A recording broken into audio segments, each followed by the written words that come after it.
Hello, guys, and welcome to Odds-on qualifications for the Euro Matchday 9. Only 2 match days left, and we have, of course, Alvaro, Romeo, Dani, Fisichella, our dream team. I'm sure, Dani, are you a little bit nervous with this international break?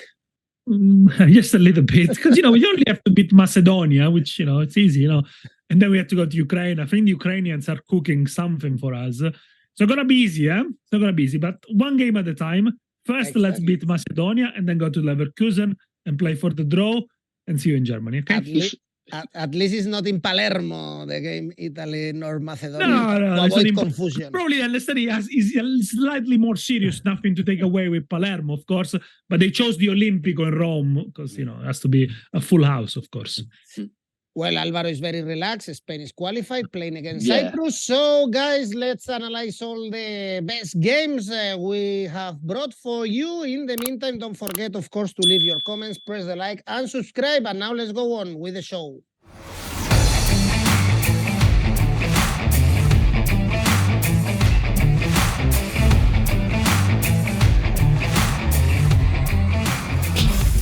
And also remember that if you are looking for a bookmaker to sign up, we have an exclusive offer with 1xBet.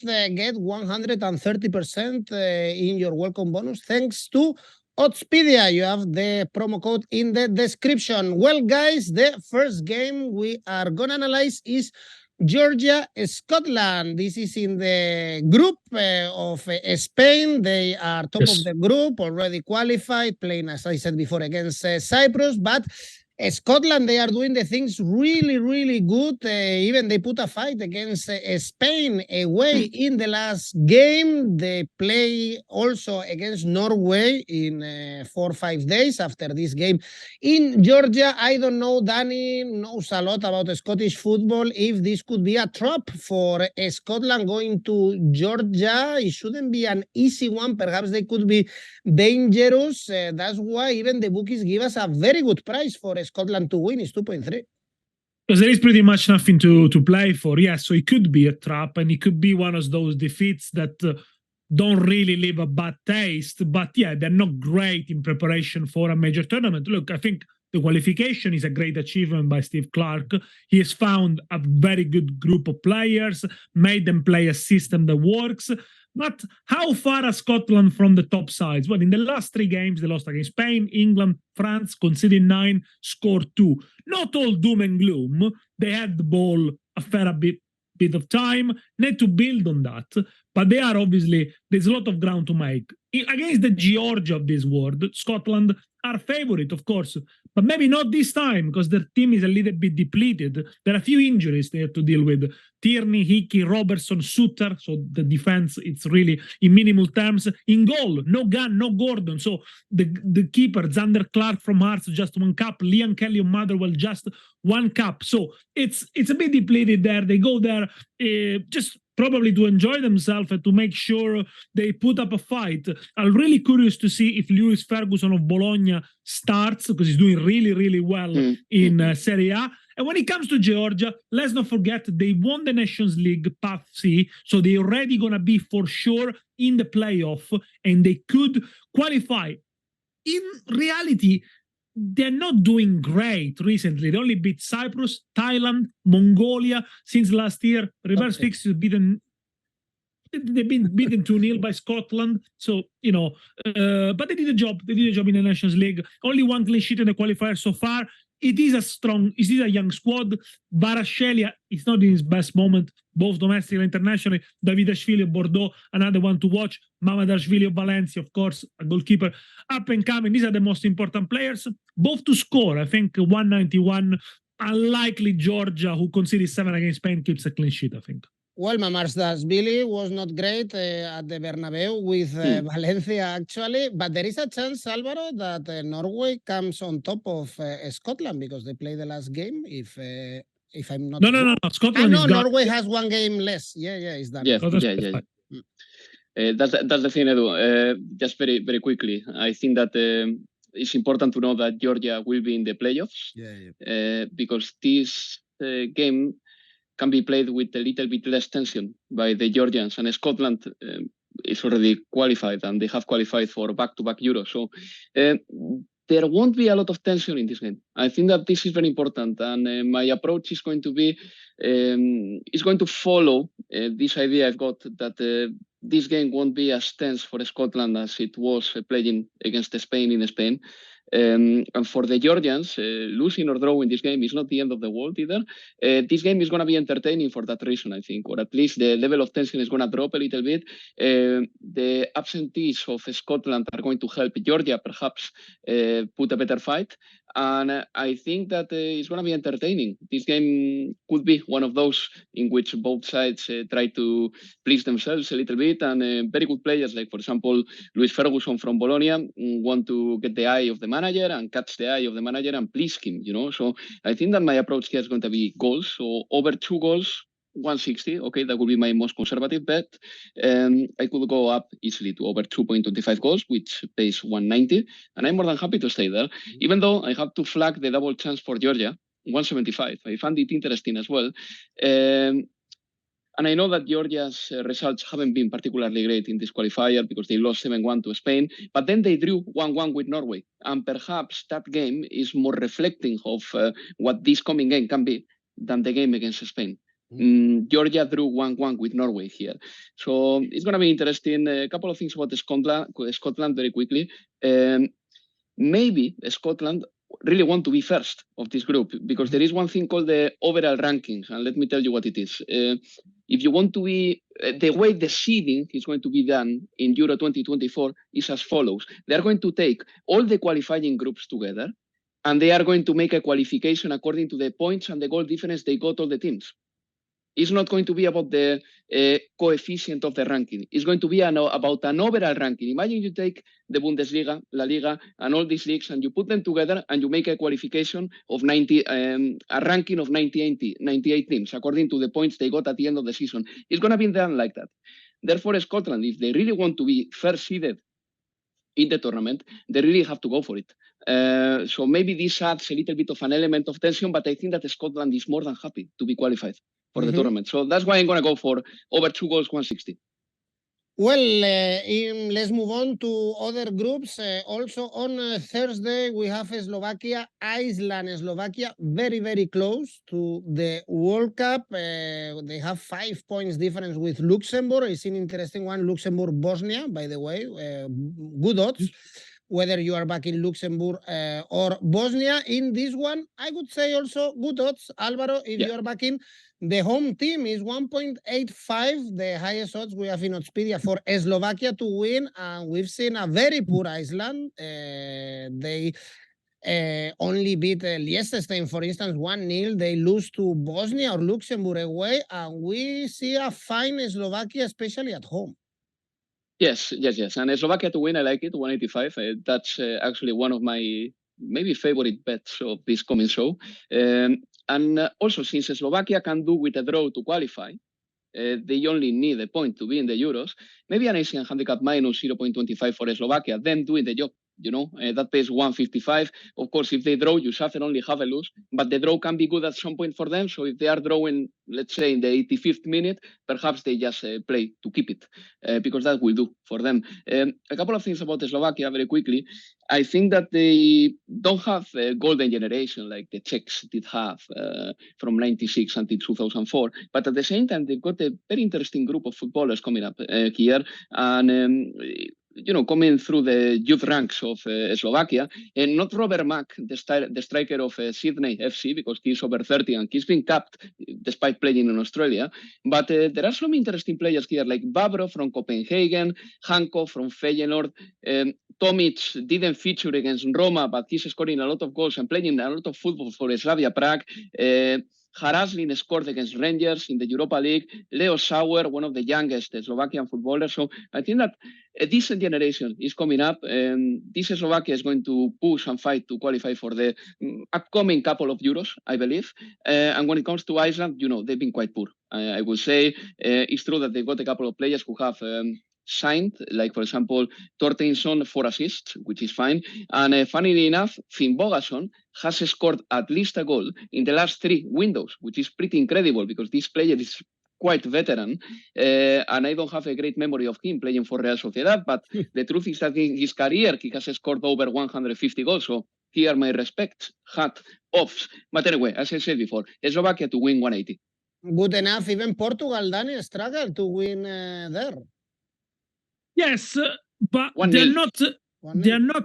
they're not a high-scoring side, the Slovakia. 11 goals scored, 16 points. So it's a very good return on investment, if you like. Great result for a team that before the qualifiers was ranked 43rd in Europe. So only 24 teams go, and the number 43 qualifies for the Euros. It's a fantastic result for them. They're very solid, I think, at the back as well. The likes of Skriniar, Dubravka, the goalkeeper, doesn't play for Newcastle much, but he's a good goalkeeper. And Lobotka, I think that gives them an opportunity to control the game quite a lot alongside obviously the players that Alvaro has already mentioned. They cannot qualify by the playoff because of Nations League results. So that's a really, really important. Unbeaten in 5 home games, Slovakia. They won the reverse fixture 2-1.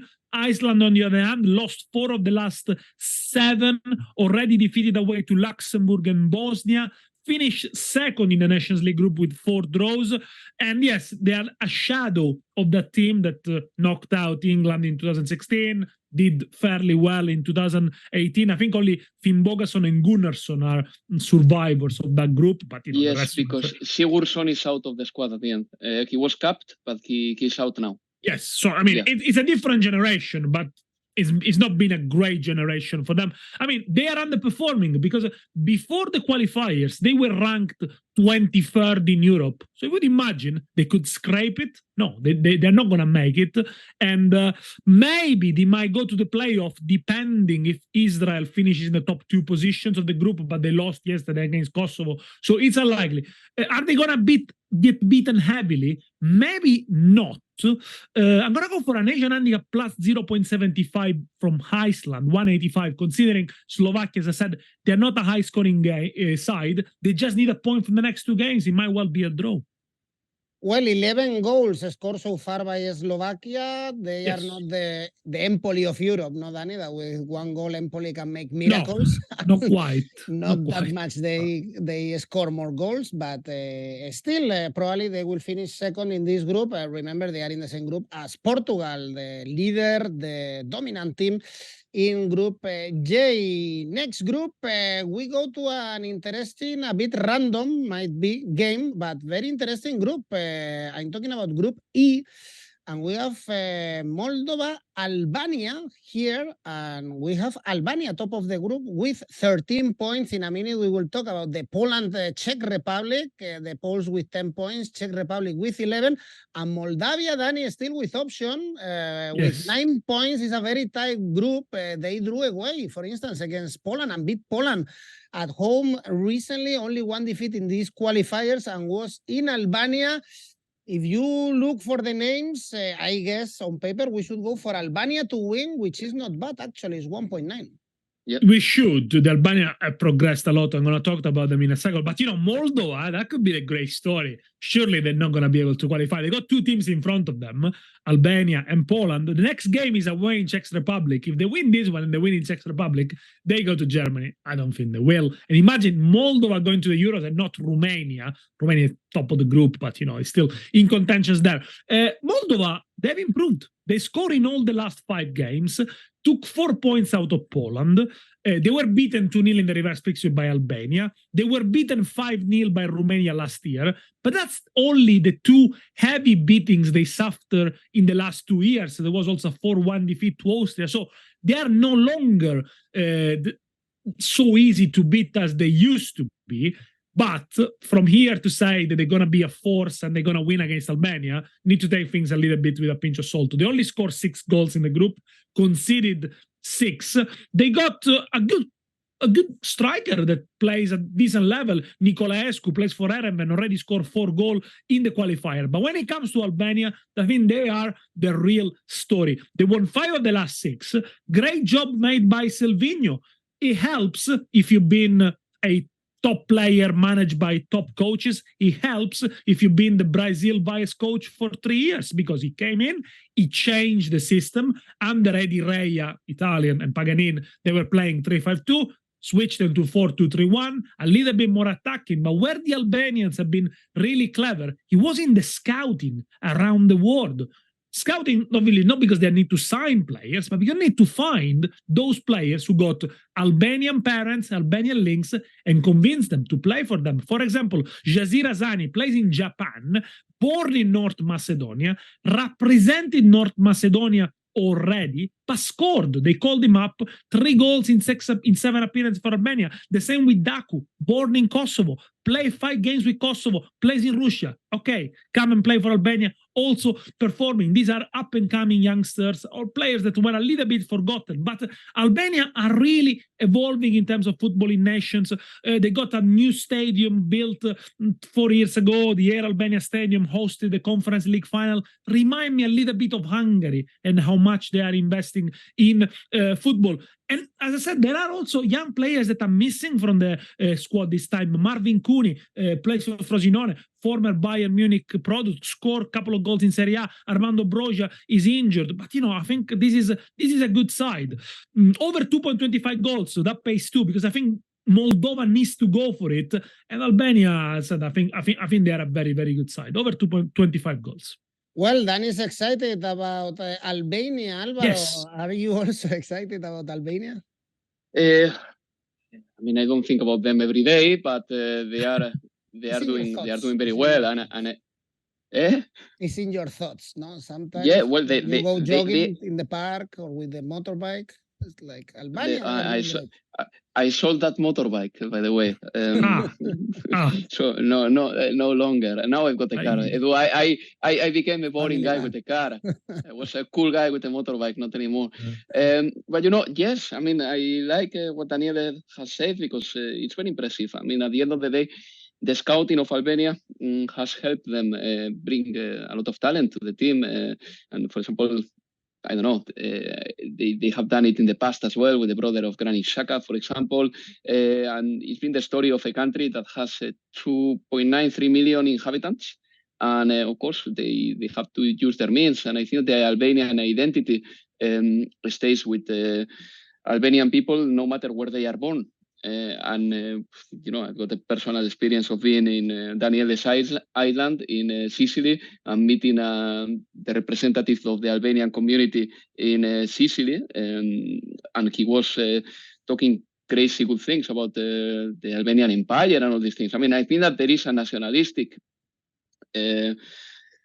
spirit in Albanian, people with Albanian identity, and they want to represent their country. It's not very difficult, I think, to cut players to play for Albania if they don't play for any other national side. And they are doing very well. That is, for me, the most important thing.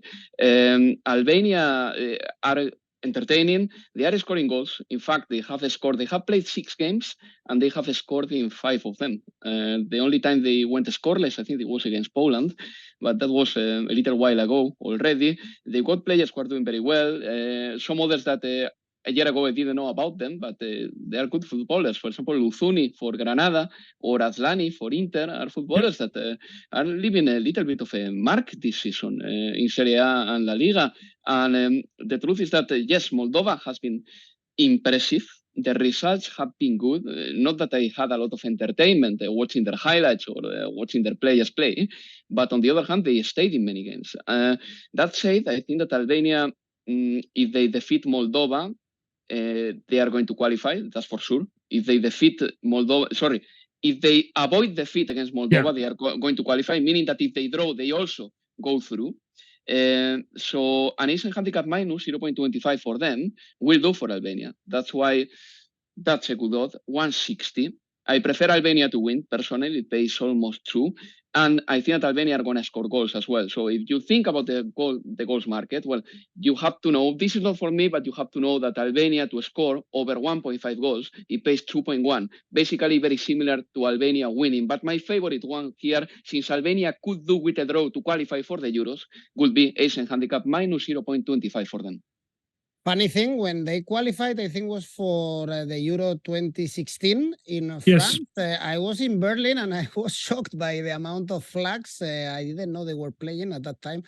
And they had the chance to qualify. I was shocked about what was going on in the streets of Berlin, and was because Albania qualified. So a lot of people from Albania also living in Germany, spreading around Europe. And for sure, with the eyes on this game, could be another qualification for a small country with a small population. So great job, because the favorites were Poland and Czech Republic to qualify in this group, but probably one of them will fall, and probably it's going to be Poland. They meet at the same time on Friday. Poland, Czech Republic. Poland, they sacked the manager. And it's going to be tough for them, because their results are so bad. In the reverse fixture, they already lost against Czech Republic.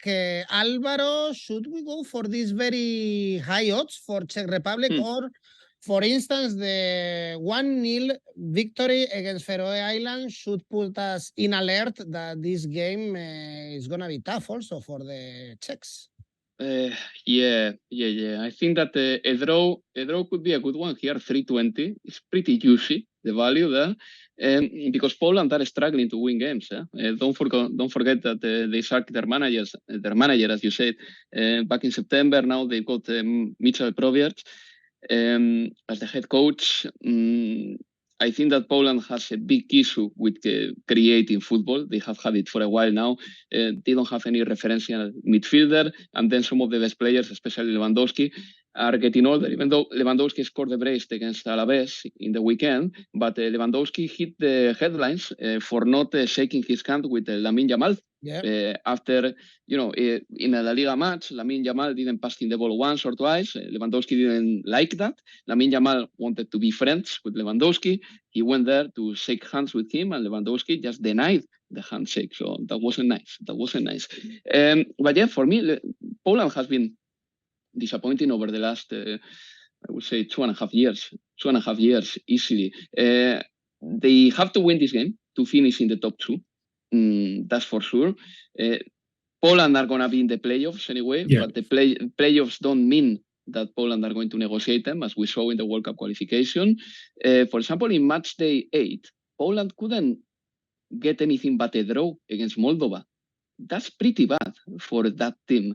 And, the Czech Republic, on the other hand, I think that they are doing better. I'm not saying that they are much better than Poland, no, not at all. But generally speaking, the spirit is different. They attack more. They play with less tension. I think that they play more freely. And I know that Pavlenka and Sik, for example, are unavailable. Patrick Sik, obviously, he's always in the sidelines. Yeah. But the Czech Republic is taking this game very seriously, and they have fleeted the train to travel to Poland. So the Czech Republic are going to be well supported in Poland as well, a neighboring country. I'm going to go for a draw. Could be good enough, and it's very good, actually. 320. I really like it. But, I've got always something conservative in me. That's why I don't have a motorbike anymore. I've got a car. Asian handicap plus 0.25 for the Czech Republic. 173. If the Czech Republic draws, you get half a win. But if they win, you win. Well, we weren't big fans of Poland in the World Cup and the way they played, very conservative. Then they signed Fernando Santos. He's not our favorite manager, known with Portugal or even now with Poland. And now, Dani, with the new manager, I don't know if they changed something or it's too soon to say. Not really, no, they haven't changed much. They continue to be a bit desperate, really. In the last 5 games, they only beat Farrer, lost the first fixture against Czech Republic 3-1.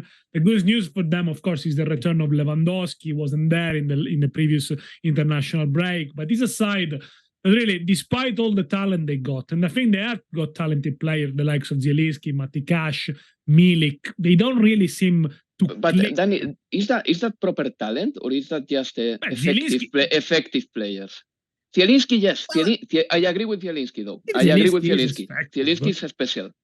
But Milic, I think at this stage, at the qualifier stage, it should. I mean, he is a player that has played for Napoli, for Juve, for Marseille. They are journeymen, and Milic is not even available for. I don't think that Milic is going to be playing. No, Milic. No, you're right. No, Milic, he's out of the squad. Milic is out of the squad. But if you look at the overall quality, you would say, yeah, I mean, they should be able. They should play better than what they actually do. That's without a doubt. They got a very good goalkeeper in Chesney, so probably the option for them is to try to keep it tight at the back. Never scored more than 2 goals at home in the last 10 games. Poland. When it comes to Czech Republic, the draw will do. Only 1 defeat for the Czech in the last 8 games. Scored away from home in 4 of the last 6. They only scored 8 goals. So again, they are not a high-scoring side. Remember, this group contains Moldova and Färöer, but they got players that I think they are more in form. You look at Souček, scored at the weekend for West Ham. Josek doesn't play a lot for Leverkusen. He's a good talent. They are got a better system. I'm going to go for Asian handicap plus 0.25 for the Czechs, 183. So if they win, you win. If they draw, it's a half a win for you. Tight group. This one also on Friday. We have Group C. Here we have England, Malta. Of course, we are not going to talk about it because it's not worth your money. With England to win 1.03. And we have Italy, North Macedonia. Also, the odds are very bad for Italy to win 1.2. But there is this thing, Dani, about this game again. If you don't remember, we saw this game in the qualifiers for the World Cup in the playoff. North Macedonia was able to knock out Italy in Palermo, Dani. And I guess Italian people are nervous because of this double clash. First against North Macedonia, then against Ukraine. I am all ears. I am all ears, Daniele. I really want to feel the nervousness now. Look, you are nervous because it's in our hands, okay? So if Italy gets 4 points out of the 2 games, it's fine. We are in Germany. Anything less, and we have to go through the playoffs again. Now, 3 games against North Macedonia, we haven't been able to beat them. We lost 1, drew 2, and the last game we played in Macedonia was 1-1. The first game was Spalletti. It didn't change much, Spalletti. If you look at the formation, he tried to basically have the same formation that Mancini was using. The players were trying to apply his principles. Macedonia were very clever. They waited their opportunity. They're very good at set pieces because they got Bardi and they punished us. But since then, Italy has evolved.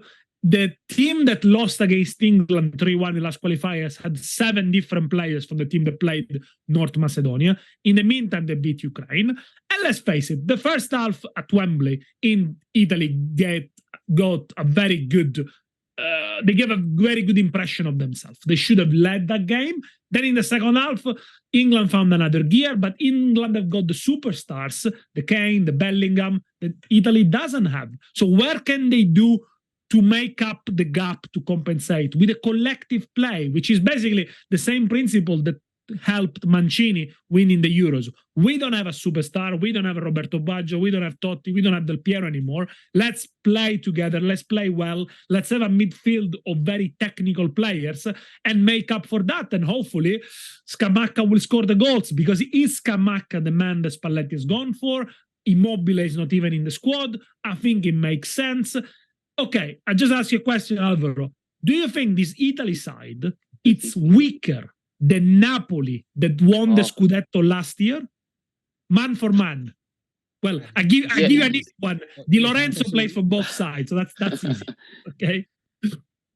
Yeah. Are you giving me the time to answer? Yes. I think that Napoli have an effervescence and a dynamism that I don't think that Italy can put into practice and produce right now. That to start with. And then Napoli had a couple of players who were among the top 10 best players in Europe last season, Kvaratskhelia and Osimhen, whereas I don't think that Italy has that. Okay, but if you give Spalletti a little bit of time, I think he could instill that into the... But not just yet, but I think man-to-man, this Italy side is no worse than Napoli, apart from the centre-forward. Obviously, we don't have an Osimhen, but with Chiesa fit on the left. And with a midfield... And Kim, maybe, no, Daniele? Kim...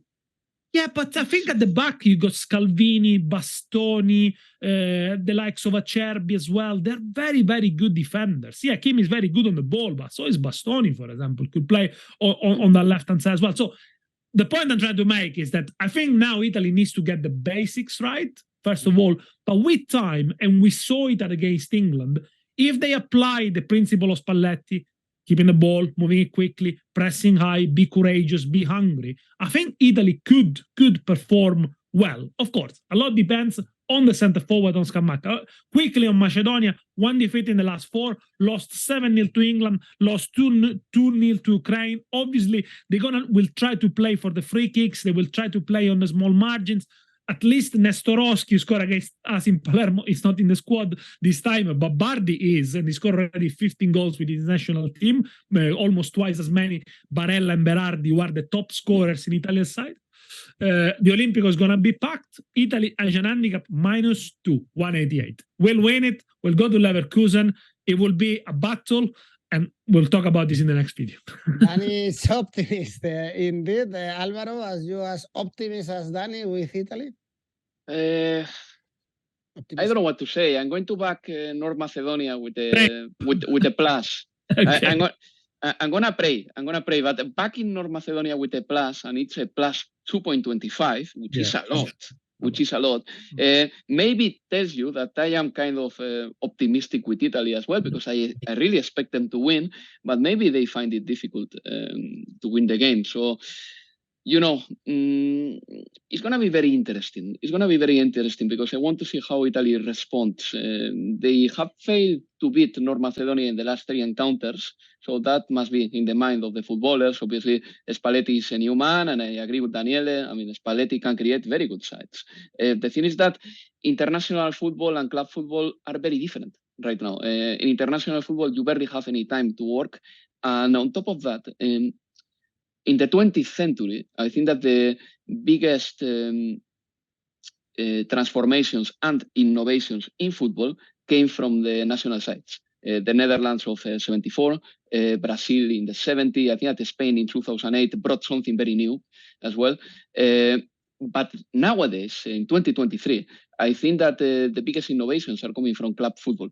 And hopefully Spalletti will be able to instill his ideas and what he did with Napoli last season to this Italy side, but he will need a lot of time to work, and I think that it will take some time. This game is about winning. Doesn't matter how Italy wins it. It's about winning it. Simple as that. Good things for Italy is that there is an Italian side, which is, in my opinion, already a reference in Europe because they came second in the Champions League last year, and because Inter has 6 players in the squad. And this is important already. The best Italian sides, normally to me, they always have a big core of good Italian players who play in Italy, especially for one side, for Juve or Inter or Milan, and this is back again. Because Italy, like 5-6 years ago, they had players from everywhere. And even I think that Mancini was trying that, capping the likes of Nonto and footballers that nobody knew about. But I think that the core of 6 players of Inter is going to help a lot. This is already something very good. You need to go to those basics.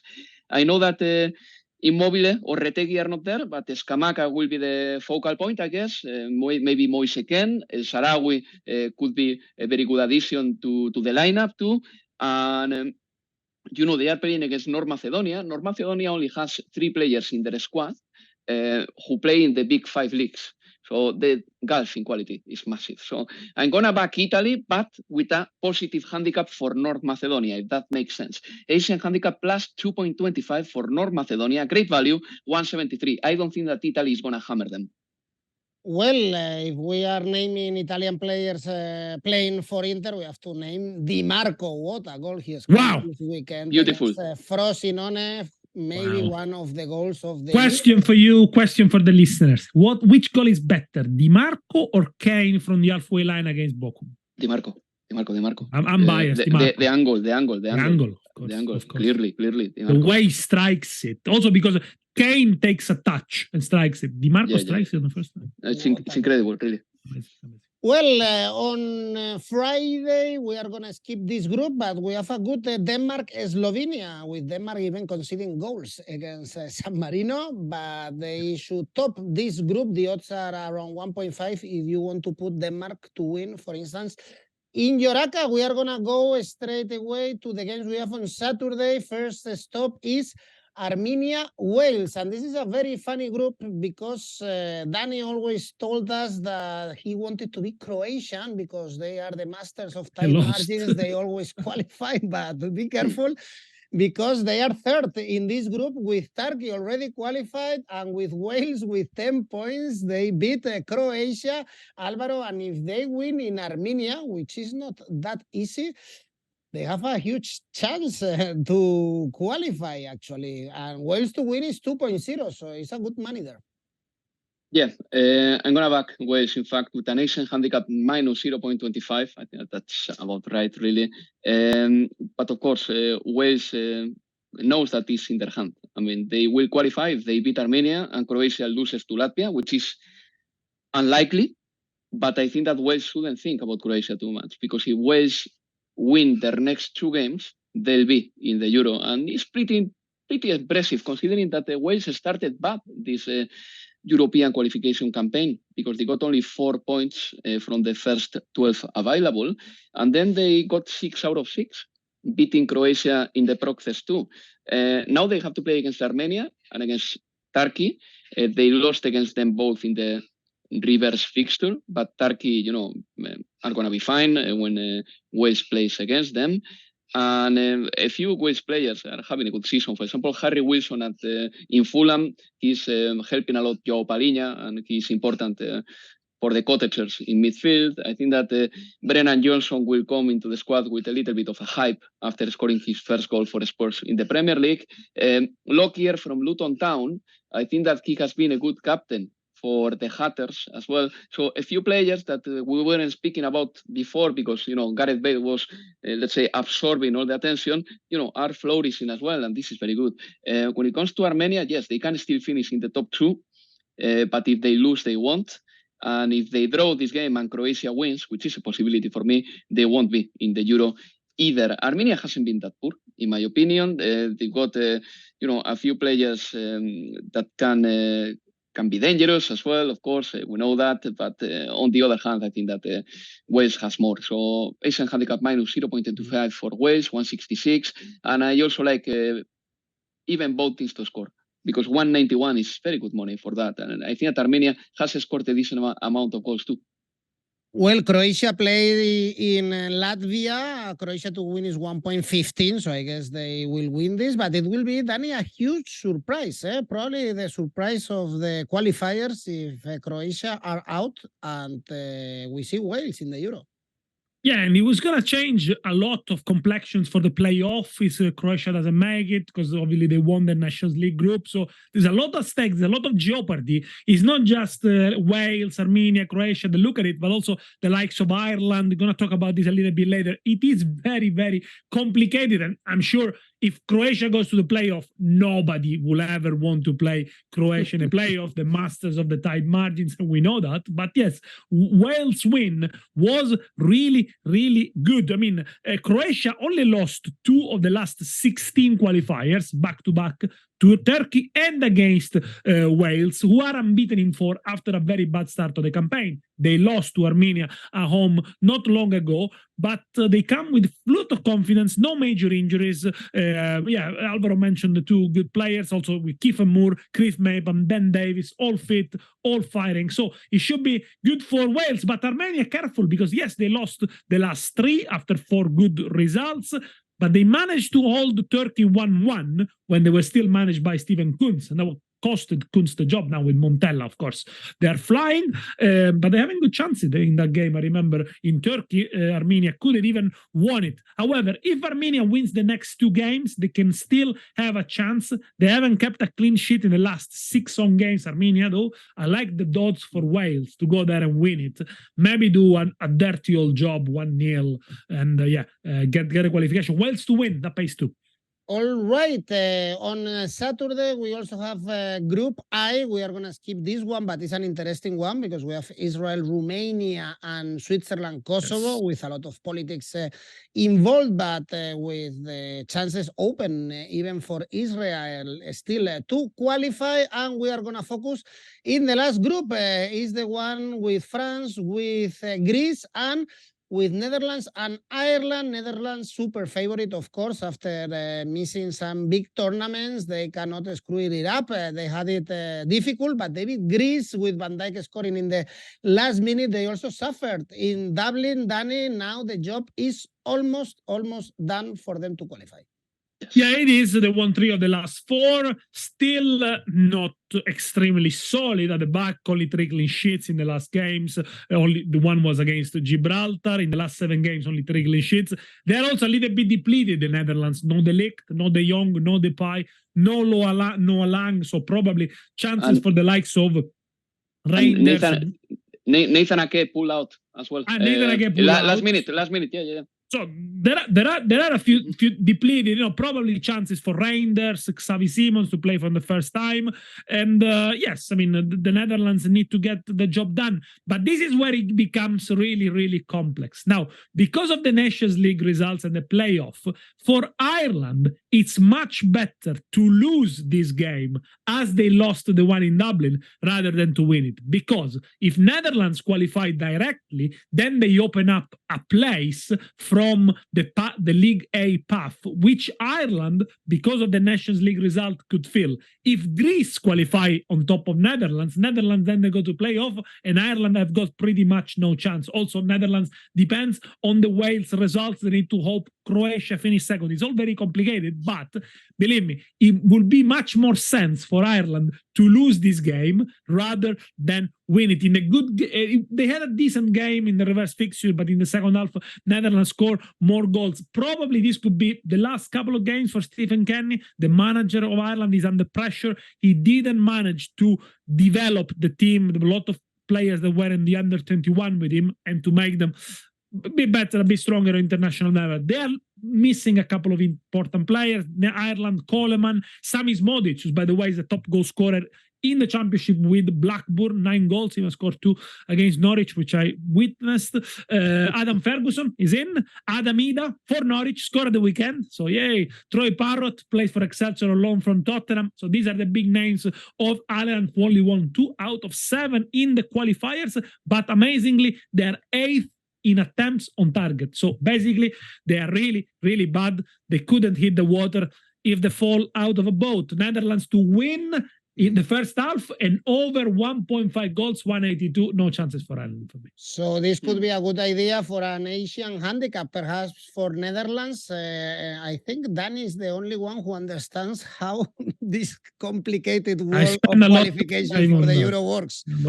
So but they made it very complicated. But Dani's right, and on top of what Daniele says, there is that thing that I said before. This year, to make the draw of the final Euro 2024 group stage, the coefficient doesn't count. It's the overall ranking. So they put all the qualifications together and they take the points or the goal difference and they make a really, really long ranking. And the Netherlands, they better win as well, not only to qualify for the Euros, but also to make sure that they are as high as possible in that overall ranking to be definitely at least in the pot 2 and not in the pot 3. So, I think that the Netherlands have had a very difficult qualifying, but a little bit of that was fictional, in my opinion, because they were in the Nations League and therefore they didn't play European qualifications in June. And then they had many games in hand. And on top of that, France was winning all the game. So if you look at the table, and they were very far away from the first spot, France, Greece was doing okay, more than okay even, and the Netherlands were third for a while. But at the same time, they had games in hand, and the important games in hand, the games against Greece. And they knew that if they won those games, they were going to be the favorites to qualify with France, and they have done it. And now, I think that they have done it because they just need one win to qualify after having a difficult time. I think that the absentees obviously are going to be missed, especially Frenkie de Jong, because he's the glue that pushed Barcelona and the Netherlands together.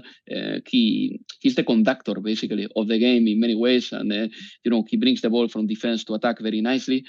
He's not there, and the defense is going to be depleted. But still, I trust the Netherlands to win. I'm not going to go for the clean sheet for the reasons that Daniele has said, even though Virgil van Dijk is having a very good season, even statistically. I'm going to go for Netherlands to win, and over 2.5 goals in the game. That pays 162. And I think that over 2.75 goals in the game, I love this one, 178. I think that the Netherlands can score a few goals. Xavi Simons is in a great run of form as well. And when it comes to Ireland, Daniele, you say that Smodic is out or in? Because he's out. I think he's out. No, he's out. They're gonna miss him. Okay.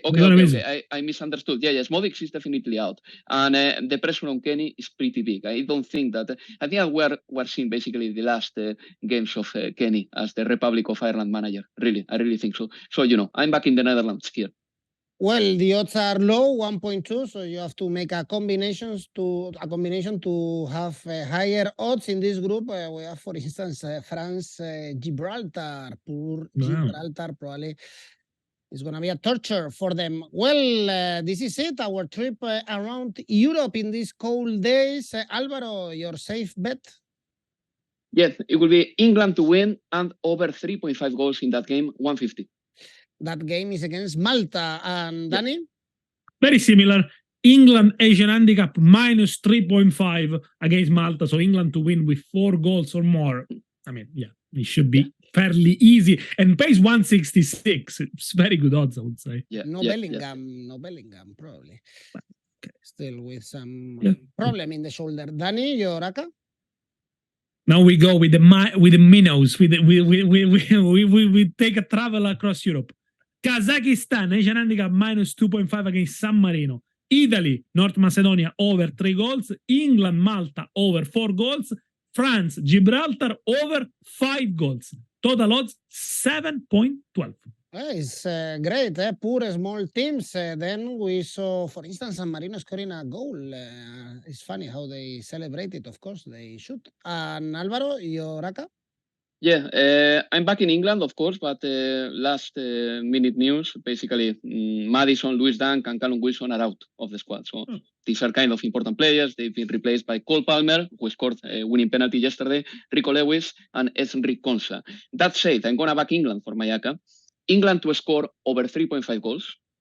Netherlands to win and over 2.5 goals in that game against the Republic of Ireland. And Denmark to win, altogether 428.